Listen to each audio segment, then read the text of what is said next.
कैसे केला इमोजी ने मुस्तफा आमिर की जान ली। असली कहानी। तारीख 12 फरवरी 2025। स्थान बलूचिस्तान। बलूचिस्तान के ईदी फाउंडेशन के पास एक मृत शरीर पाया गया था, जिसे इतनी भयानक आग में जला दिया गया था कि पहचान करना मुश्किल हो गया था।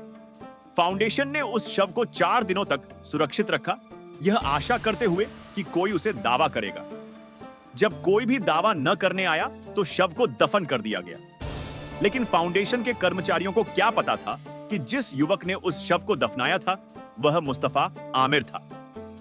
एक ऐसा युवक जिसकी हत्या का मामला पाकिस्तान में हलचल मचा देगा। मुस्तफा आमिर के मामले से न केवल कई मादक पदार्थों के कार्टेल उजागर होंगे, बल्कि पाकिस्तान की कमजोर न्याय व्यवस्था को भी चुनौती मिलेगी। अपराध, ड्रग तस्करी और गिरावट। मुस्तफा आमिर पाकिस्तान में ड्रग तस्करी के एक बड़े गिरोह का हिस्सा था। इस गिरोह का नेतृत्व एक ऐसे व्यक्ति द्वारा किया जाता था जिसे याहा उर्फ शाहजी के नाम से जाना जाता था। शाहजी कैलिफोर्निया से ड्रग्स मंगवाकर उन्हें एक अन्य व्यक्ति बेसल को सौंपते थे। बेसल के पास ड्रग्स के लिए संपर्क अन्य 3 स्रोतों से भी प्राप्त होते थे। गिरोह के अधिकांश सदस्य प्रतिष्ठित परिवारों से थे, जबकि मुस्तफा आमिर, जो कराची के एक आवासीय इलाके से था, धीरे धीरे अपने ग्राहकों की संख्या बढ़ा रहा था। इनमें से एक ग्राहक का नाम अरमगान था, जो कराची में रहता था। मुस्तफा आमिर की उम्र 23 वर्ष थी, जबकि अरमगान काफी कम उम्र के थे। फिर भी दोनों में अपराध की दुनिया में कदम रखने की प्रवृत्ति समान थी। अरमगान एक अवैध कॉल सेंटर चलाता था और धन शोधन में भी लिप्त था। उसके विशाल भवन में सैकड़ों कैमरे लगे हुए थे और मोहल्ले में 200 से अधिक सुरक्षा गार्ड नियुक्त थे। महीने पहले अरमगान ने अपने घर में एक बड़ी पार्टी आयोजित की थी, जिसमें मुस्तफा आमिर और एक अन्य व्यक्ति, जो कहानी में एक अनूठा मोड़ लाता है, मौजूद थे। इस व्यक्ति के बारे में कहा जाता है कि वह पाकिस्तान के प्रसिद्ध अभिनेता साजिद हसन के बेटे साहिर थे, जिन्हें भी अपराध की दुनिया में गिना जाता था। विवादास्पद घटनाक्रम और द्वंद्व पार्टी के दौरान घटनाएं तेजी से चरम पर पहुंच गईं। पार्टी में उपस्थित लोगों के बीच हुई आपसी टकराहट और मतभेदों ने मामले को और पेचीदा बना दिया।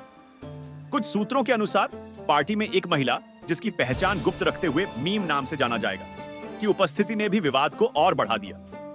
मीम, जो कि कॉल सेंटर में कार्यरत न होकर अपनी पार्टियों में नियमित रूप से भाग लेती थी, का मुस्तफा आमिर के साथ भी संबंध रहा था। 31 दिसंबर को मामले को 2 दृष्टिकोणों में बांट दिया गया। अरमगान के समर्थकों का कहना था कि पार्टी में मुस्तफा आमिर मौजूद थे और उनकी मीटिंग भी हुई थी, जबकि मुस्तफा आमिर के परिवार के लोग इस बात पर जोर देते हैं कि उस रात वह कहीं उपस्थित ही नहीं थे। कुछ घटनाओं में मुस्तफा आमिर और अरमगान के बीच हुए संवाद का उल्लेख मिलता है। एक घटना में मुस्तफा आमिर ने अरमगान से धोखाधड़ी की नियत पूछने पर एक केला इमोजी भेजा, लेकिन यह साधारण इमोजी नहीं था। यह एक विशेष प्रकार के मादक पदार्थ के कोड के रूप में प्रयोग किया गया था। इस इमोजी में केले के बीज का प्रतीक था, जिसे देखकर अरमगान, जो मानसिक रूप से पहले से अस्थिर था, ने गलत फहमी में आकर नशीले मादक पदार्थ के प्रभाव में मुस्तफा आमिर के खिलाफ क्रूर प्रतिशोध लेने की ठानी। क्रूर प्रतिशोध और अंतिम मुर्दाबाद मदहोश अवस्था में अरमगान ने एक धातु की पाइप लेकर मुस्तफा आमिर पर हमला कर दिया। कहा जाता है कि वह स्क्विड गेम की तरह खेलते हुए मुस्तफा आमिर के खिलाफ हिंसक कार्रवाई में जुट गया। इस हमले के दौरान मुस्तफा आमिर की जान लूट ली गई। मामले की गुत्थी को उनके पारस्परिक मित्र शिराज ने उजागर किया, जिन्होंने बलूचिस्तान में हुई हत्या के विवरण साझा किए। बाद में मुस्तफा आमिर के माता-पिता को फिरौती के कॉल प्राप्त हुए, जिसके बाद उन्होंने पुलिस में रिपोर्ट दर्ज कराई। 2 सप्ताह के गहन अन्वेषण के बाद मामले को anti violent crime cell (AVCC) के हवाले कर दिया गया।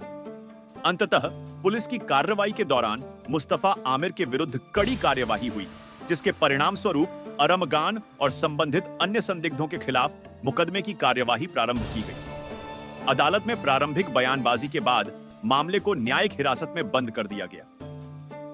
निष्कर्ष: मुस्तफा आमिर की हत्या ने पाकिस्तान में ड्रग तस्करी, अपराध और भ्रष्टाचार की जटिलताओं को उजागर कर दिया है। एक साधारण केला इमोजी, जो एक विशेष कोड का प्रतीक था, ने किस प्रकार इस अपराधी दुनिया में जान माल की हानि कर दी, यह घटना एक कड़वी सच्चाई के रूप में सामने आई है।